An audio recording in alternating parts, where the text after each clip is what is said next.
Good morning, good afternoon, or good evening, depending on where you're located, and welcome to the monthly series of AMETEK webinars. This month, we're going to be talking about UPS semiconductors. I'd like to ask everybody out there who's joined us so far, if you can hear me, please type in the chat bar that you can hear me. That would be good. And what we'll do is we'll wait around for a few minutes for everybody else to join, and then we'll get started.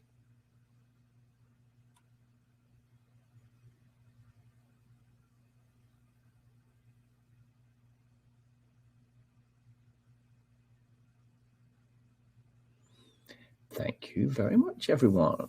You can hear me. I don't know if that's a good thing. So, yeah, we'll just give it a few more minutes and allow everybody to join in, and then we will get started.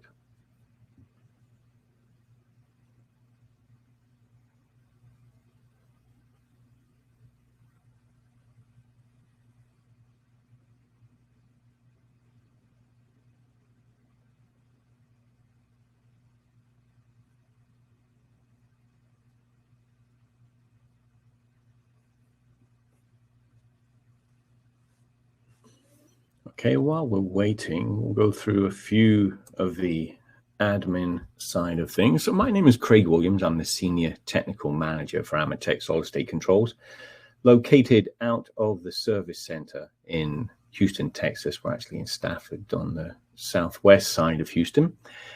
I have 20 years in the industrial UPS industry. Goodness me, it's been 20 years now. And I've worked on all the different industrial UPS manufacturers that are out there. So I'm very familiar with all of the makes and models.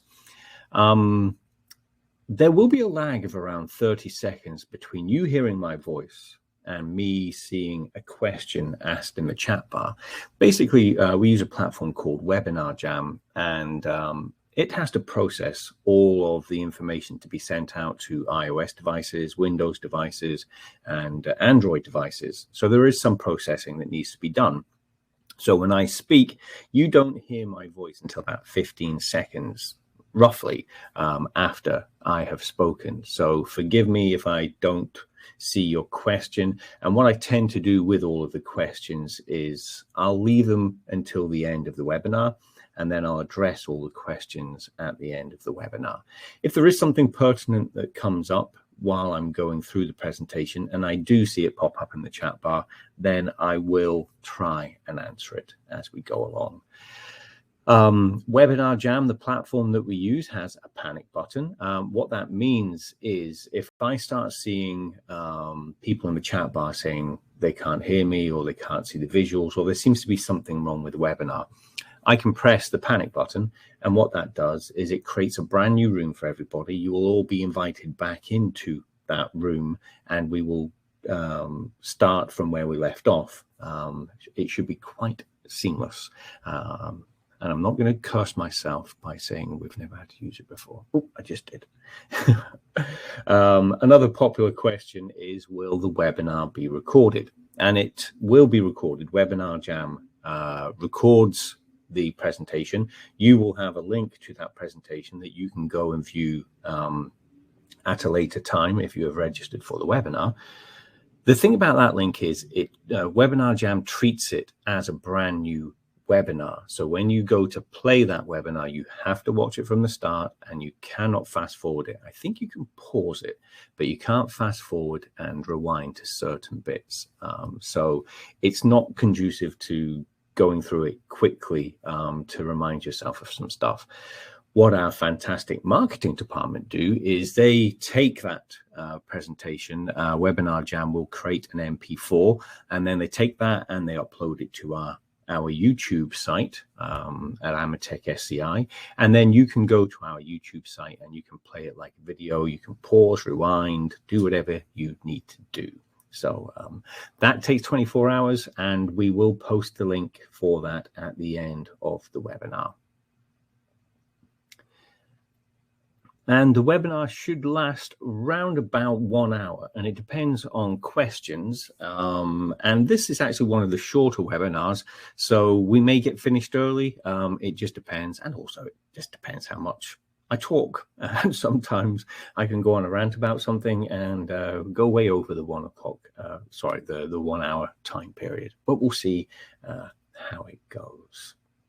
Okay. So that sounds good. So what we will do is we will move on.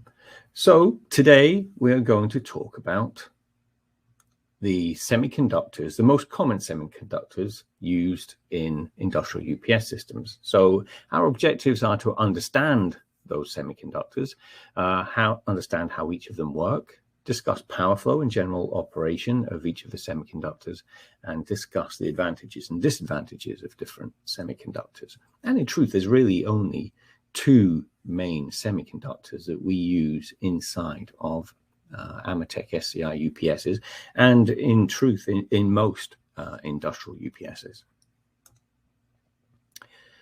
So the first thing that I like to tell everybody is in UPS design, all of the semiconductors we're using them to act like a switch. We're not using them in the linear region to do amplification and things like that.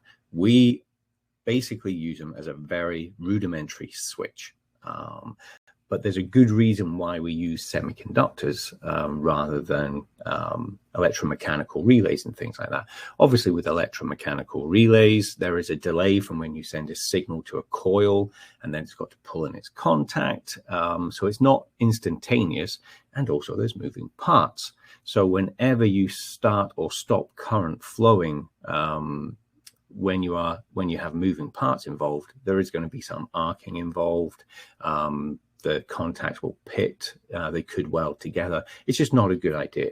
So semiconductors, they have no moving parts, so they don't degrade over time really, and they are very reliable, and they are instantaneous pretty much. So on the screen here, you'll see a very, very simple diagram. On the left-hand side here, we've got a DC source, okay, not an AC source, a DC source, so it's like a battery. And on the right-hand side, our load is a lamp. And obviously, if the switch is open, the lamp will not light. And then if we close the switch, just like you do in your house, then power gets to the lamp and the lamp lights. Very simple, okay? So what we can do is we can replace that mechanical switch with semiconductors, and they can perform that task for us. So the first semiconductor I want to talk about today is the diode. And the schematic symbol for the diode is in the middle of the screen, right here. And on the left-hand side, we have the anode. And on the right-hand side, we have the cathode. Now, there's many ways you can look at a diode to try and remember which side allows current to flow and which side doesn't allow current to flow. The way I like to look at it, oh, excuse me, just shouted a little bit there, is this line here is basically blocking. So if you see that first, if we're trying to force current through that way from the cathode to the anode, then we know the diode is not going to allow conduction. And the other way I like to do it is, this is like a funnel. So this is saying, yes, I'm going to funnel things through this way so we can allow current to flow that way. Okay. And once again, another way that I like to look at it is, if you want to know which side is the anode, well, this kind of looks like an A for anode. Okay. And for the cathode, that kind of looks like a K. Yes, I know cathode begins with a C, but it might help you remember which side is an anode and which side is a cathode. So the diode only conducts current when it's flowing from anode to cathode. And to drive current from anode to cathode, that means you need to have a positive voltage on the anode with respect to the cathode. So the anode has to be more positive in voltage for it to be able to drive current through the diode. And the diode will block current when it tries to flow from cathode to anode. So let's say there's a positive voltage on the cathode with respect to the anode, then the cathode is going to block that flow. It will not allow power to flow in the reverse direction.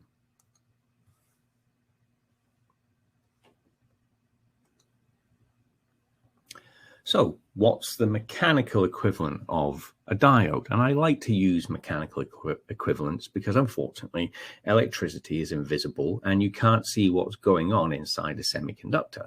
So I always like to use water and fluid and mechanical things like valves, etc., to show you how a semiconductor device works. And for a diode, it's very similar to a check valve. And you can see we have this flap here, okay? And it's closed against that fitting on the left-hand side. So the flap will only open when fluid flows from left to right, because the pressure against that flap will push it up to this position here and allow fluid to flow through that valve, okay? Oh no, let me go back one, my apologies. And if we try to push fluid through this way, that pushes against the flapper and keeps it sealed closed, and therefore the fluid cannot flow through that valve. So it stops the fluid flowing that way. So water pressure is voltage and the flow of the fluid is the current. So hopefully that gives you a good mechanical equivalent of a diode.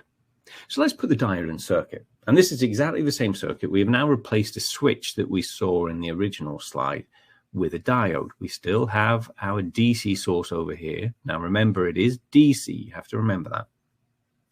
And we have our positive voltage on the top of the battery and our negative voltage on the bottom of the battery. And as you can see at the diode, at the anode, we are more positive than the cathode, okay? Positive here is on the anode side. So that means this diode will conduct and it will turn the lamp on. It's as simple as that. The diode, you don't have to switch it. You don't have to do anything with it. It will just conduct current when the anode is more positive than the cathode. Now, if we turn that diode around, we still have our positive on the DC source here and our negative on the DC source here. So that means our positive is now on the cathode, okay? And our negative is on the anode. So the diode will not allow current to flow that way. The cathode says, nope, you're not getting through. So the lamp does not light. Okay, so the diode in this circumstance is blocking the current flow. We don't have to switch it. We don't have to tell it to do this. It is just its natural design, because it's got a PN junction, a semiconductor junction that works in this way.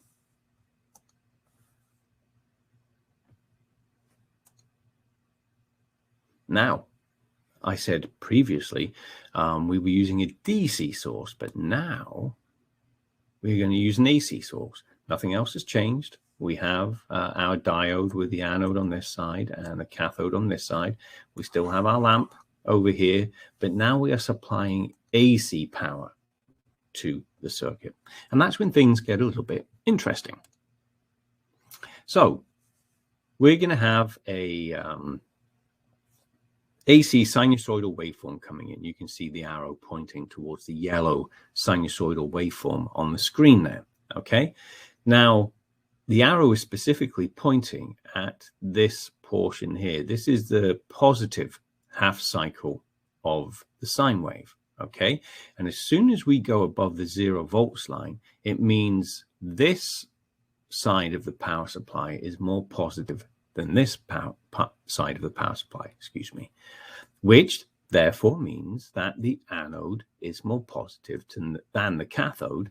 So for this whole portion of the sine wave, let me just fill it in here, okay, that power is going to get through the diode and it's going to get to the lamp, okay? hopefully that makes sense. Now, let me see what we did. But for the negative portion of the sine wave, this portion here, okay, this side of the AC source is more positive with respect to this side, which makes this side of the diode, the cathode side, more positive than the anode. Remember, look, we've got our negative here, and all we have is a piece of wire, so that must be the same point. So the anode is more positive. Sorry, the cathode is more positive than the anode. And it says, no, I'm not going to allow current to flow. So the lamp will not light. Okay, which is why if you look at the green waveform at the bottom, for this portion of the sine wave, there is no, between here and here, nothing gets through. Okay, it disappears if you were looking with an oscilloscope across that lamp on the output. Hopefully that makes sense. So the yellow waveform at the top here is what comes from our input, and the green waveform on the bottom is what goes to the lamp. And this bottom waveform, I always ask when people come into the training class in person, I ask them, is this DC? I would ask you the same question, but you can't answer it. You could in the chat bar, but you can see on the screen there, I've already answered it for you. This is DC, okay? Because everything is above the 0 volt line, okay? And therefore, yes, the amplitude of the DC changes. It starts off small and then it goes up to its maximum value and then it starts going down again. But it is positive. The current is always moving this way, always moving this way. So that's why we call it direct current. If we allowed this part of the waveform through, then current would be flowing that way and it returns to be AC. And a very good point somebody's just put in there. This is called pulsating DC. It's not steady DC because it's not a flat line like you would see on a battery, but it is called pulsating DC. But just by adding a diode to this circuit, we have now turned AC into DC. So this circuit here is the most simple form of rectification that you can get. And here's examples of some diodes that are used inside our machines. Now, you have to be very, very careful because if a quick look at these two diodes, and you would think they're pretty much identical, except for there's a little bit of color change there, and that's just all metallic. But there's a very important difference between these two diodes, and I have to zoom in to be able to show you that difference. So on the first one with the metal body, that's the bottom one, you can see there's actually a symbol stamped onto the body of the diode itself, and it's telling you the physical arrangement of that diode. And on this one here, it's saying where the thread is, that's the cathode, and if we go back this way and we go back onto the end terminal, that is the anode on this system. Okay, very nice of the manufacturer to do that. But on the other one, well, I didn't put the other one in, but if you zoom in, you can see it here. I wonder why that slide is missing. The stamp is actually the reverse direction. So the stud side is the anode, and that side here, so that's the anode, and that's the cathode. And on this one here, this is the anode,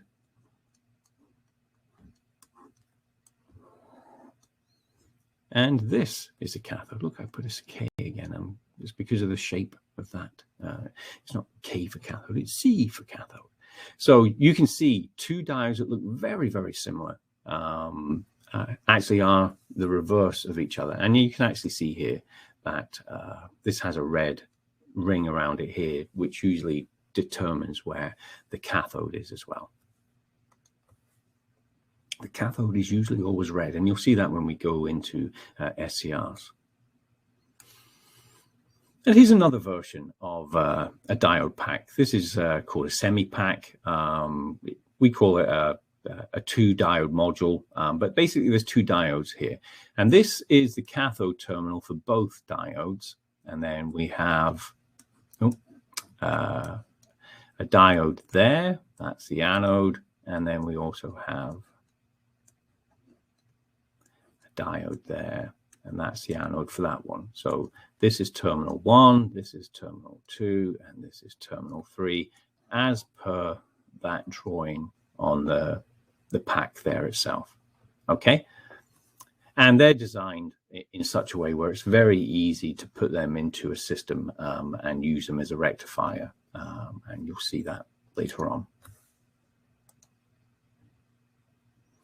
So that's all you need to know about diodes and their basic function. So the next thing we're going to talk about is an SCR, or a silicon controlled rectifier. That's what SCR is short for. And for those people who are in Europe or many places in Asia, they can be called thyristors. In truth, you can tell from my accent, I'm from Scotland originally, and I used to call them thyristors until I came to the States, where they're more commonly known as SCRs. The SCR and thyristor are 2 interchangeable terms. They mean exactly the same thing. In truth, it's just like, you know, back home in Scotland, we call a vacuum cleaner a Hoover. The Hoover is a brand name, but it was synonymous with a vacuum, so we just call them Hoovers. And that's the same with SCRs. Silicon controlled rectifier is actually the term for the device, and a thyristor was a manufacturer. That's what they called their SCR. They called it a thyristor, and that just took off. But they are interchangeable. Hopefully I didn't confuse you too much there. And here is the schematic diagram for an SCR. So it's exactly the same as a diode. We have our anode and we have our cathode. The only difference is we have this additional leg here, which is called the gate. Okay, and we're going to explain what that subtle difference does for an SCR compared to a diode. So I tried to think of a good mechanical equivalent for an SCR. So really it's exactly the same check valve that we looked at for the diode, but what I've done now is I've added a gate signal at the bottom here. Okay, and what I've drawn it as is a mechanical block.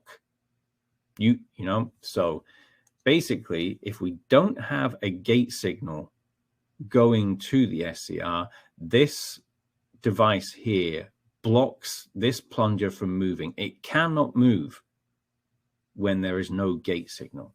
So therefore that means it doesn't matter if the anode is more positive than the cathode or the cathode is more positive than the anode. If we don't have a gate signal, that plunger ain't moving, and therefore no current will flow in either direction on an SCR in the ideal world. Okay, so if you don't send a gate signal to an SCR, it will not conduct in either direction. Okay, but everybody asks, what happens when you do send a signal? So we go back to that original schematic diagram that I had with the switch, and now what we've done is, instead of having a switch, we've now replaced it with an SCR. So we have our anode, we have our cathode, and we have our gate. Okay. Now, yes, it's a little bit more complicated because I now have a switch, a push button down here, and a resistor. The resistor is only there. It's just good circuit design to put a resistor in series with a gate drive circuit, because it limits the current into the SCR and doesn't damage the gate drive. So I always draw a resistor, and also it drops the voltage from the DC source down to a suitable level to go to the SCR. But you could draw it without the SCR to make without the resistor to make things easier, but I just like to draw it to be there. So with no gate drive, you can see, yes, we do have power on the anode, okay, and it is more positive than the cathode. So if it was a diode, it would conduct. But because switch 1 here is open, okay, no gate signal gets to the SCR, so it will not conduct. No power will get to the lamp. Okay.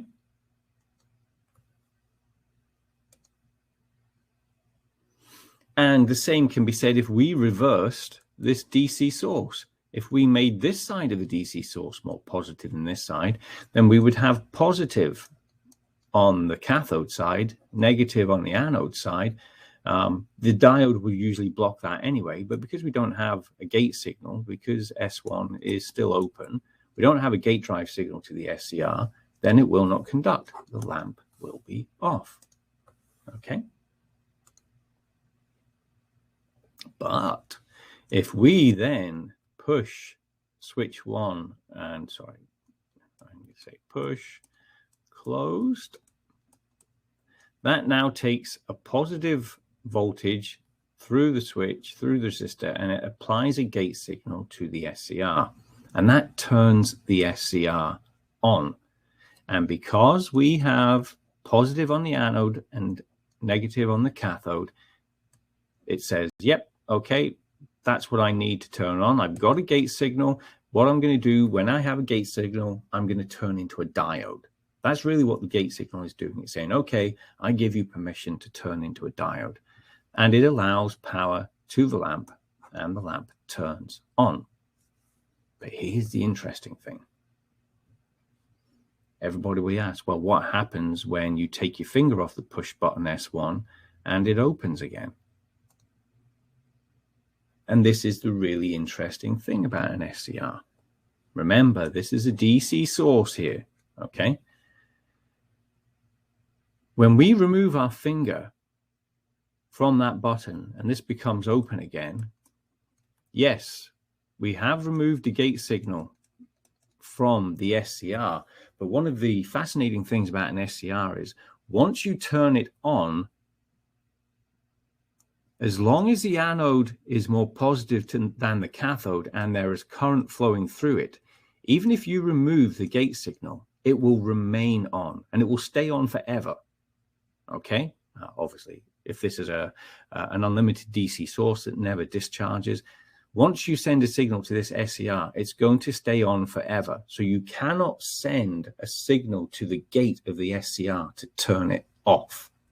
Once you turn it on with a DC source applied to it, and as long as the anode is more positive than the cathode and the current flowing through it is above what the manufacturer's data sheet call the holding current, which is usually a few milliamps, then the SCR will stay on.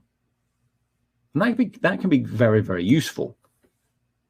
And we'll explain that in a little while. The only way to switch the SCR off once current is flowing through it is to actually stop current flowing through it or remove the voltage potential across the diode, positive on the anode with respect to the cathode. So the easiest way to do that is just put a switch in there and open that switch. Current can't flow through that way. We don't have a gate signal, so it now goes back to its shelf. What's the word I'm looking for? How it is on a shelf, in other words. It won't conduct in either direction now until we get another gate signal. Okay. And here's some good examples of what SCRs physically look like inside our UPSs. So we've got two stud-mounted SCRs here. And I mentioned earlier on the diode one that red is for the cathode. So we know, I've drawn it as a K again. We know that the red side, so in other words, this terminal here is the cathode. And we know that the stud side is the anode. And then what these SCRs have is they actually have two leads. The white lead is the gate lead and the red lead is the cathode lead. And if you follow the red lead, you will see that it goes into here, and it's actually soldered inside here onto the actual cathode side. And the white lead is actually goes into the body here, and we know that that's the gate. And if I did zoom in here, there will be a symbol on there that will show that the SCR is anode on that side and cathode on that side, and then the gate lead goes over to there. Okay. We also have this device down here. This is called a hockey puck diode because it looks like a hockey puck. It's cylindrical. And there's two ways that you can mount these. You can mount these between two heat sinks. The heat sinks actually become live and part of the circuit, or you can use this special clamp here. You would have to mount this side of the SCR to a heatsink, and then you put the clamp on top of this SCR, and then you screw down on that thread. You actually screw down on these four to mount this to the heatsink, and then this pushes down and puts pressure onto this side of the SCR. And that is the other thing that a lot of people don't realize is these SCRs are designed to operate under pressure. If you try and test this diode on a bench, you may not get the results that you're looking for because it has to be under a certain amount of pressure to conduct properly. Okay. And once again, we've got our white gate lead here, and we've got our red cathode lead there. Okay. And I can see on this one here that this red lead goes to the bottom side of this SCR. So I know that the cathode is the bottom side and the anode is this top side here. Okay, and there's our gate lead going into the side of the hockey puck. But these are the ones that we use more than any these days because the modular SCR packs are just much easier.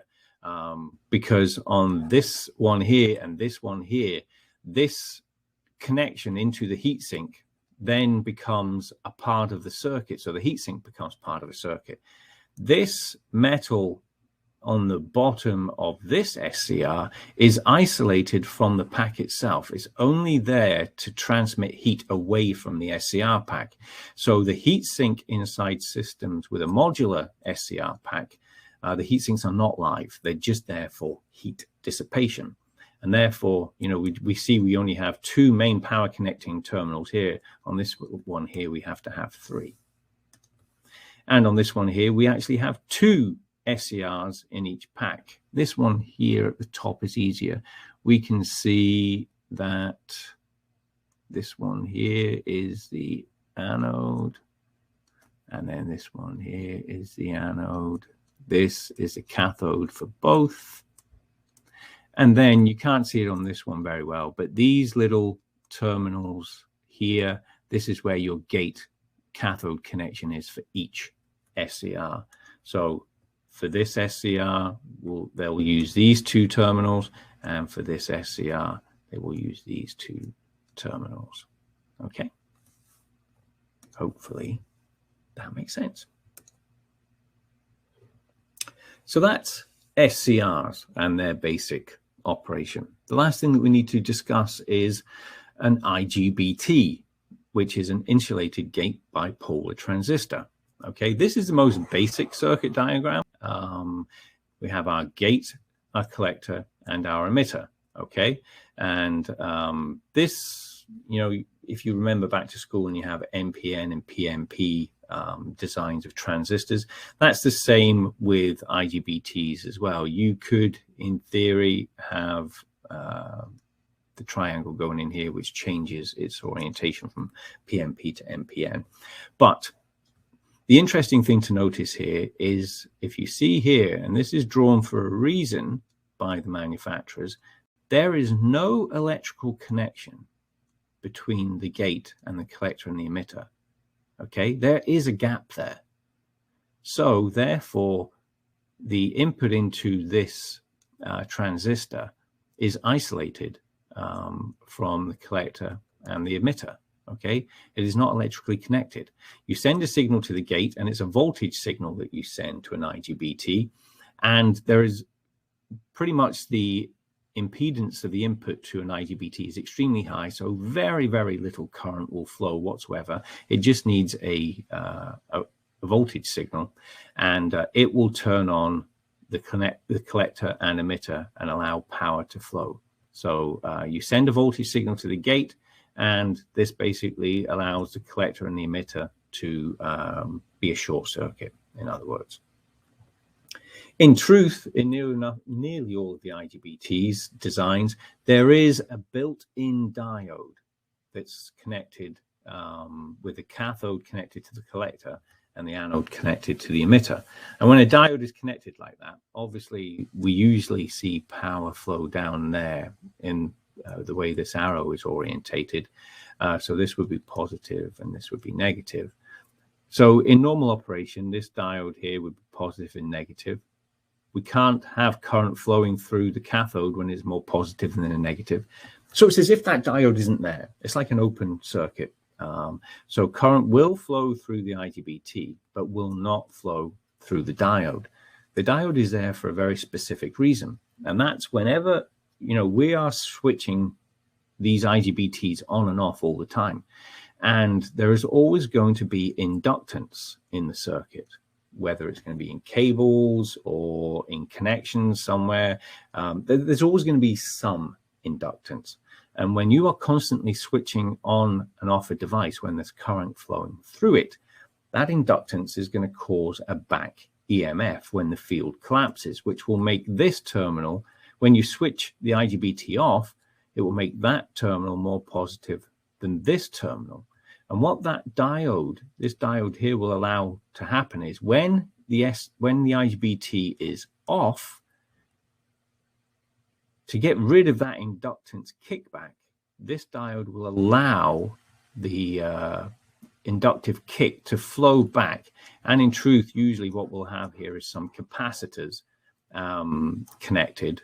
This isn't exactly how the drawing is, but it will allow that inductive kick to discharge back into a capacitor bank, which prevents that inductive kick from getting too high and actually damaging or basically blowing up the IGBT, because that is one thing about IGBTs. They're very good devices, but they are very sensitive to high current, over voltage, and they can be susceptible to transient noise on the gate signal. So we have to, in our circuit design, make sure that we take care of all of those things that make the IGBT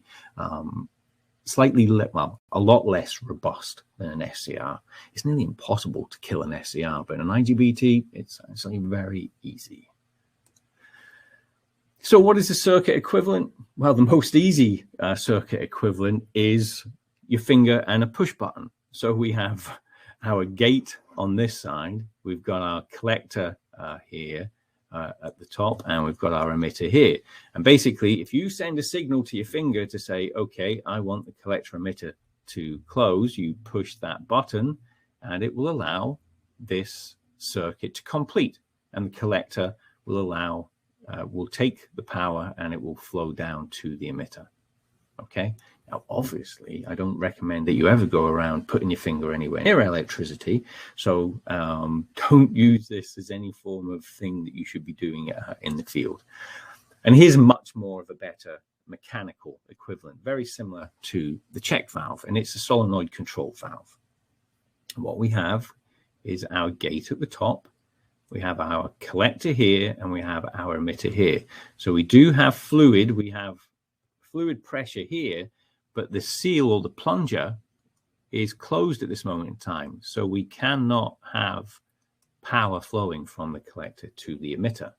Okay.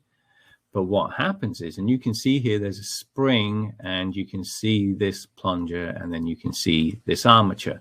When we send a gate signal and we say, okay, let's send a signal to the gate and turn it on, the armature becomes magnetized and pulls this plunger up. Okay, it magnetizes, pulls it up, and it allows the fluid to now flow through there. Okay, and that's what happens when we turn the IGBT on. It allows current to flow from the collector through to the emitter. So hopefully that's a good mechanical analogy of an IGBT for you. So gate off, current can't flow. Gate on, current can flow. And the difference between an IGBT and an SCR is that if you send a signal to an IGBT, it turns on. If you remove the gate signal, it does turn off, and we'll explain it in these drawings here. So once again, go back to the original drawing that we had, where we had a switch. We've now replaced it with an IGBT, and with the same gate circuit as we did for the SCR. So if the switch is open and we don't send a gate signal to the gate, then the gate drive is removed and the lamp will be off. It will not allow current to flow through the IGBT. Simple as that. Okay. But if we close switch 1, we do send a signal. It's a voltage signal to the gate of the IGBT, and it allows power, as you can see in the green, to flow to the lamp, and the lamp will be on. But then, as soon as we remove our finger from that push button and it goes open again, the IGBT stops conducting. So we have full control over the IGBT. We can switch it on and we can switch it off, which is very, very good for inverters. SCRs are not great for inverters, but I think that's a different webinar, because that gets into some complex system design, and I'll probably do another webinar on that at some point going forward. And this is what the IGBTs look like inside our system. Basically, we do use dual packs in most circumstances, and you can see here we have one IGBT and two IGBT, and you can see this is the IGBT, and you can see the diode that I mentioned earlier to get rid of that inductive kickback. So they have drawn it for us there. So we can see that this is the emitter and this is the collector for this IGBT. And we can see that this is the emitter and this is the collector for this IGBT. Okay. And then I don't know which one is which, but one of them will be the gate signal for one IGBT, and that will be the gate for the other. Okay. And that's the same for this one here also.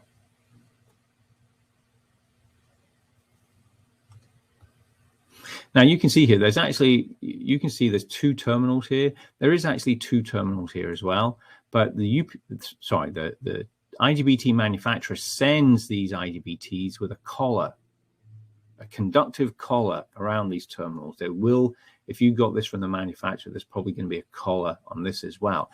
And that is because the gate emitter junction of an IGBT is extremely sensitive to static electricity. So if somebody was handling this IGBT and had an electrical charge and it didn't have that collar, and they touched the gate with respect to the emitter, and there was a potential, a static voltage potential between the 2 points, you could blow up the gate emitter junction. It's very, very sensitive. So that is why that copper collar is on there, because it keeps the 2 points at the same potential. So they shouldn't be really removed until either A, you have a static wristband on, or B, you install the IGBT inside wherever you're installing it, and then you can remove those terminals and connect your cables. Okay. Ooh, let me just take a drink before we go on to the next one. So how is each device used inside a UPS? And as usual, I have been talking way more than I expected to. Now we're 44 minutes in. I need to speed things up. So for an SCR, we use them as, for a diode, we use them in rectifier circuits. And we've gone through this before. We have our AC input here going into a transformer, and then that goes through our diode. So when that is positive with respect to the cathode, so just for these portions here, it will allow this through. And as I mentioned before, is this DC? Yes, it is pulsating DC. Okay. But then we also have a full wave rectifier, and most people will recognize this circuit from school. This is a full wave diode bridge or a rectifier bridge. Okay. And I'll go on to the next slide. Before I do, we don't use this drawing in industrial UPSs. This is the most common form of a diode bridge. They are identical, they're just drawn slightly different, but they are identical. Okay, so we're going to use the top version of the schematic representation of a full wave rectifier.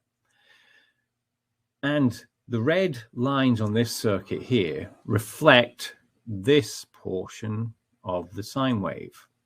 So that is when this side of the power supply is more positive than this.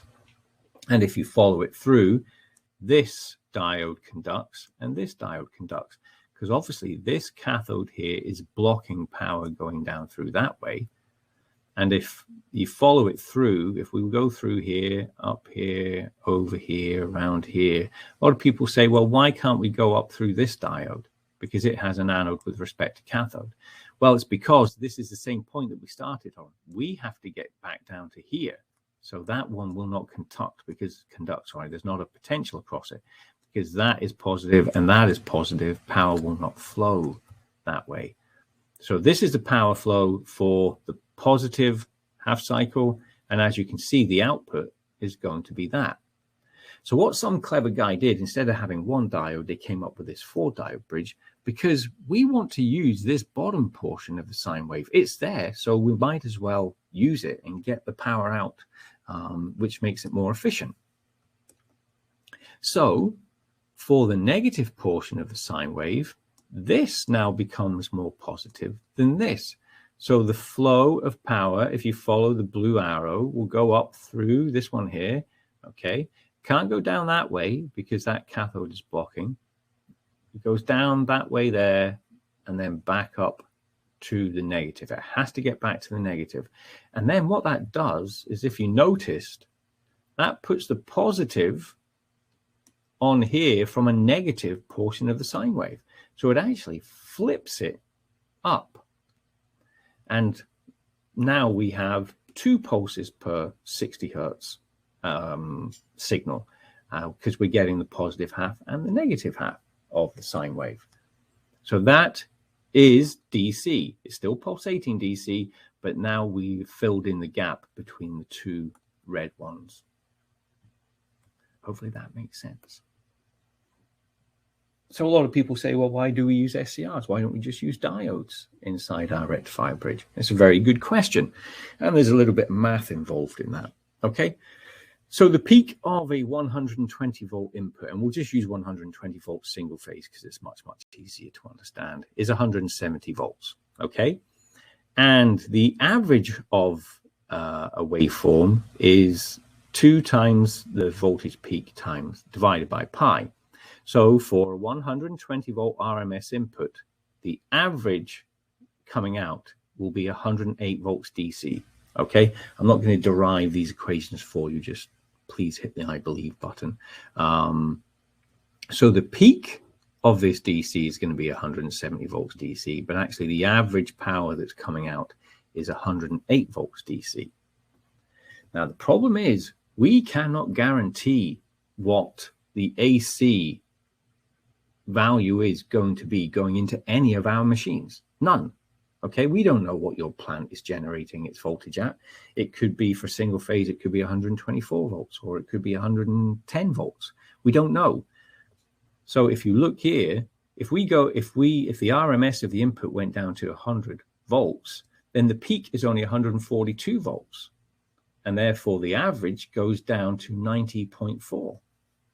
Okay. And if we go high, I didn't do the high one. for some reason. But the high, basically, if you go high, it will increase the peaks, which will increase that value there. So the average output, which is actually DC, changes with the input. Now, we have to keep our batteries charged at a set voltage. And for a 60-cell system, that's usually 135 volts DC.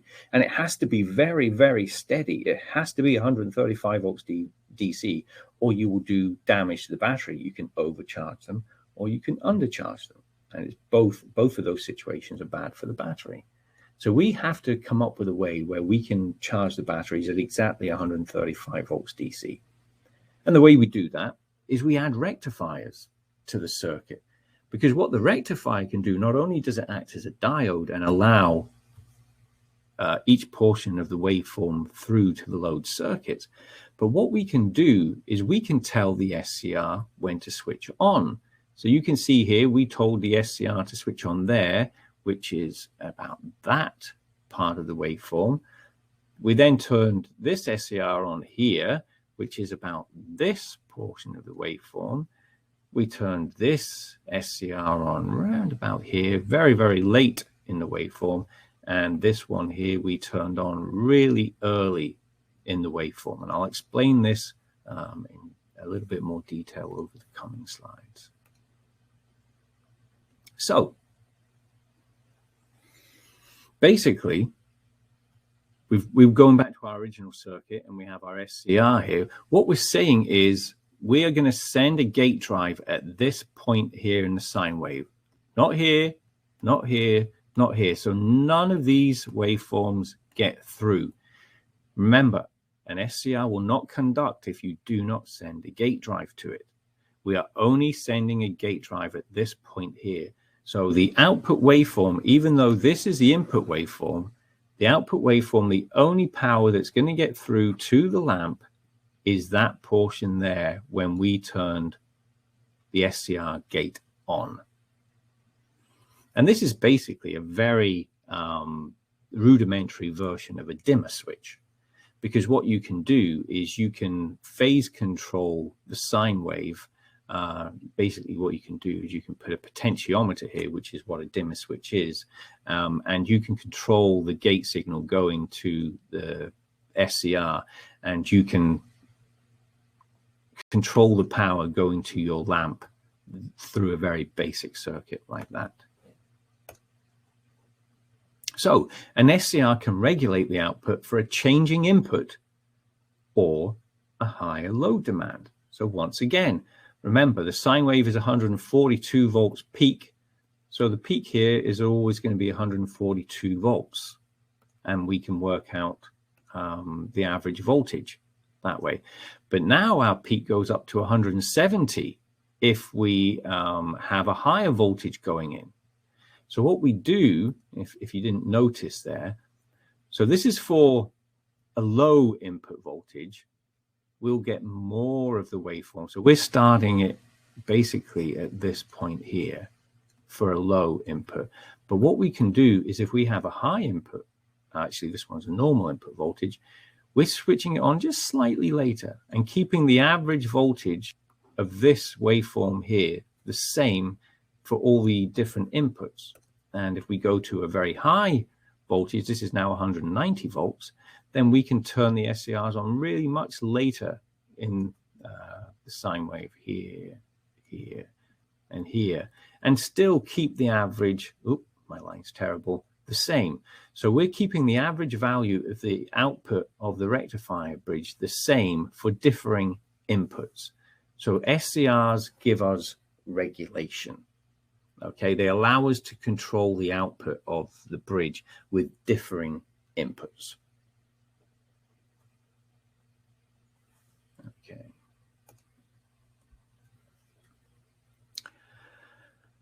So with an IGBT, with the gate drive removed, oh, excuse me, what I've done instead of a lamp here, I put a transformer, and we're going to put an oscilloscope on the output here. So with the gate drive removed, we don't have anything coming out of our IGBT into our transformer. But if we send A pulse signal, if we pulse the gate drive quickly, what we get is a pulse on the output, okay? And we can tell that pulse when to turn on, and we can turn that pulse when to turn off. So we can widen that pulse and we can narrow that pulse. Obviously, the peak voltage here, let's say the DC voltage source is 135 volts DC. The peak, we can't change the peak. Peak is always going to be 135 volts, if that's what the input is. We can only choose how long the IGBT is on for, and therefore the width of the pulse. And that's what pulse width modulation, the technology that we use now at DPP UPSs is. And we'll move on to this slide here. This is what PWM is. Okay, for narrow pulses, if you calculated the average voltage for these very narrow pulses, the average voltage level would be down about here. But these wide pulses here, if you calculated the voltage, you would have a much higher average voltage. So we can adjust the average voltage out by adjusting the width of the pulses. I do see the questions coming in, and like I said, I'll get to them at the end. So here is an actual H-bridge design inside one of our inverter bridges, and it's called an H-bridge because this portion here kind of looks like an H. Okay, now we have 4 IGBTs, and we have our DC coming in here from our charger battery, which is usually going to be 135 volts DC. Okay, now I'm going to label each pair A and each pair B. Okay, and what we're going to do is we're going to switch pair A on, and you can see that the power from our DC will flow through this IGBT, out through this transformer, and down through this IGBT back to the negative of the battery. Okay, and that will give us a pulse, a positive with respect to negative pulse there. Okay, and then if we switch B on and switch the A's off, we're still going from positive down to negative because that's the way power flows from a battery. But now look, we are going to this side of the transformer. So this is now positive with respect to that. And we go back up this way, down through there, and out that way there. So we now have a negative going pulse. And you can see on this waveform here what the pulse width modulation does. So now we can create a positive pulse and a negative pulse on the output.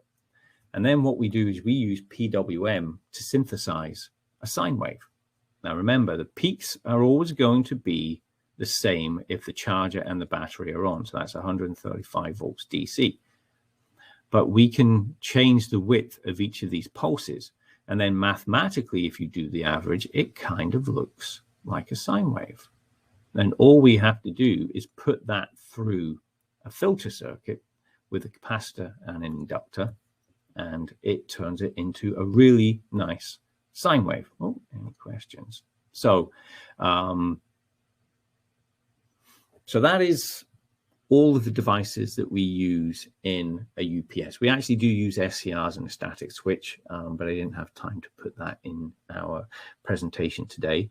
And I did say at the start, we would say what is the advantages and disadvantages. SCRs and diodes are extremely robust, very reliable technology that are relatively inexpensive. It is very hard to break an SCR. So that is why SCRs are used in rectifier bridges. It's extremely reliable technology, and you can trust it. It's very rare that you're going to have a failed SCR in a rectifier bridge. We protect them with fuses usually, and the fuse will blow way before an SCR fails.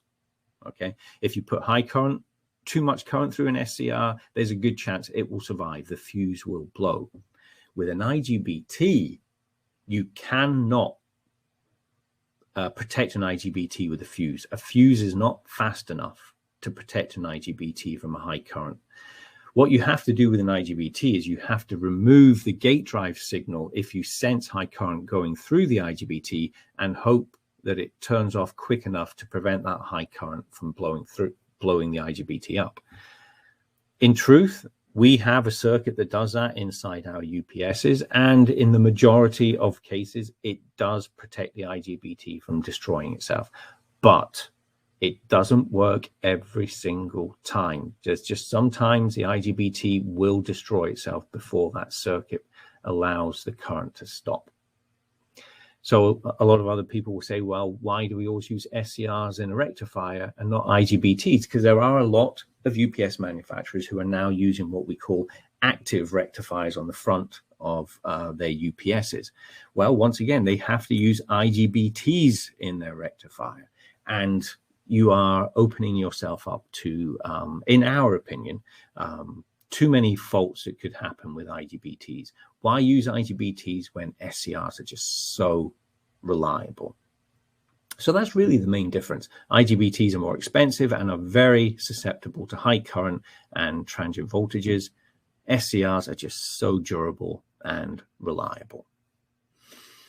Okay, so we'll open up the questions, and obviously that's an hour gone. I'll just keep on going until all the questions are asked. So the first question I see is, can you please explain how to test an IGBT SCR? The best way to test an IGBT in SCR. We use, at AMETEK SCI, we use a very simple methodology. Now, it's not foolproof, but it is reliable in most cases. Semiconductor devices nearly always fail short circuit. Okay, SCRs especially. Transistors usually do fail short circuit, but then in doing so, high current flows through them and usually blows them apart and blows them open. So if you look at an IGBT and you can see physical damage on it, then you know that the IGBT is bad. If you look at an IGBT and it doesn't have this physical damage, then you can measure across the collector emitter junction. Okay, let me go back to an IGBT. Now remember, these troubleshooting methods are not foolproof. You do have to check some other things as well, but it's a very good indicator of how you can test it. And unfortunately on Webinar Jam, it doesn't allow you to choose a slide. You have to go back through each and every slide to get to the one that you want. Okay, so here is an IGBT. So what we would say is, obviously there's going to be cables attached here. And there's going to be two cables attached there. What we would say is remove the cables from here to isolate any other part of the circuit that may give you a false reading, and then get a fluke multimeter and go between this collector and this emitter, and you should get, I don't know what your meter is going to say. It's either going to say OL or probably mega ohms, okay? But what we're looking for is it should not say 0 ohms or anything low. It should not be a short circuit.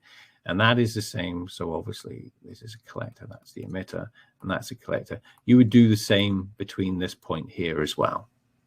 Okay. And that tested collector emitter junction, that's the one that fails more than anything with high current incidents. And you want to make sure it does not say 0 ohms or a short circuit. This is for an IGBT. You can also, if you have a good IGBT on a bench, you can measure the gate emitter junction on there and see what that value is. IGBTs of different manufacturers and different sizes will have different values. I can't tell you what it's going to be, but let's just say an example. For a good one, it is 5K. Then what you would do is disconnect the gate emitter lead here and measure across, well, it's actually better to see it over here, measure across those two terminals there, and it should say the same as a good IGBT. But once again, I can't tell you what that value should be. That is the most easy way to test an IGBT, in my opinion. Some people like to send a signal to the gate emitter junction and then see if the collector emitter junction closes. I'm okay with that. you can do that. You can actually use your fluke to do that. You can connect across the collector emitter junction on resistance. I think is it resistance? I think it is. And then that will drive the IGBT to turn on, and then you should see that the collector emitter junction closes. So you do have to make sure that on your IGBT that you're testing that you short out these two terminals here and short out these two terminals here to clear any capacitive junction that you miss, a stray capacitance in the IGBT that will keep the IGBT on if there's no load connected to it. On an SCR, goodness gracious me, it's actually very similar. You basically go across the anode and cathode.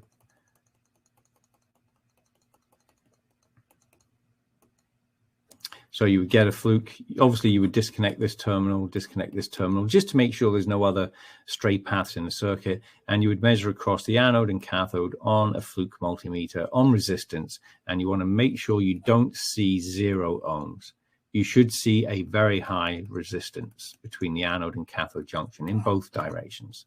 And you can, in truth, once again, if you do know a good gate cathode junction resistance, then you could measure the gate cathode junction and make sure it's the same as a known good SCR. So that's really the best way to do it. Just remember that most semiconductor devices do fail short circuit in our experience.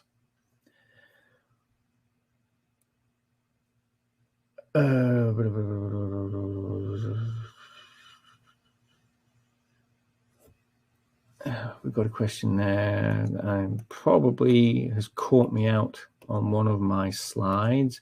For 120 volts RMS, the peak from 0 to peak is half of the peak to peak, which is 85 volts.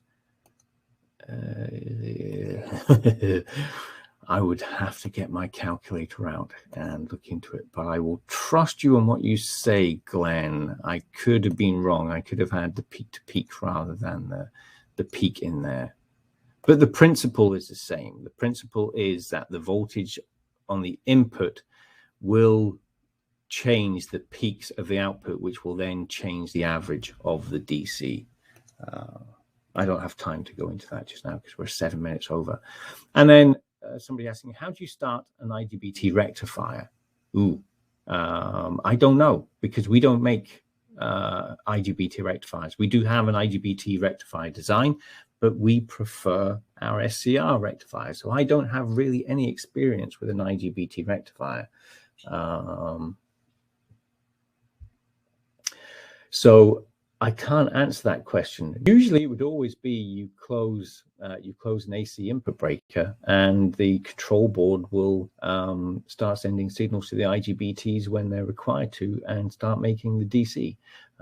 It's very rare that you have a start rectifier button. It's usually just applying power to the system will start the rectifier.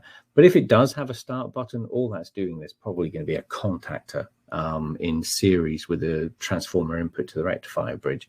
And when you press the start button, it pulls the contactor in, and that therefore allows power to the rectifier bridge, whether it is an IGBT rectifier or an SCR rectifier. So that is good. So any other questions?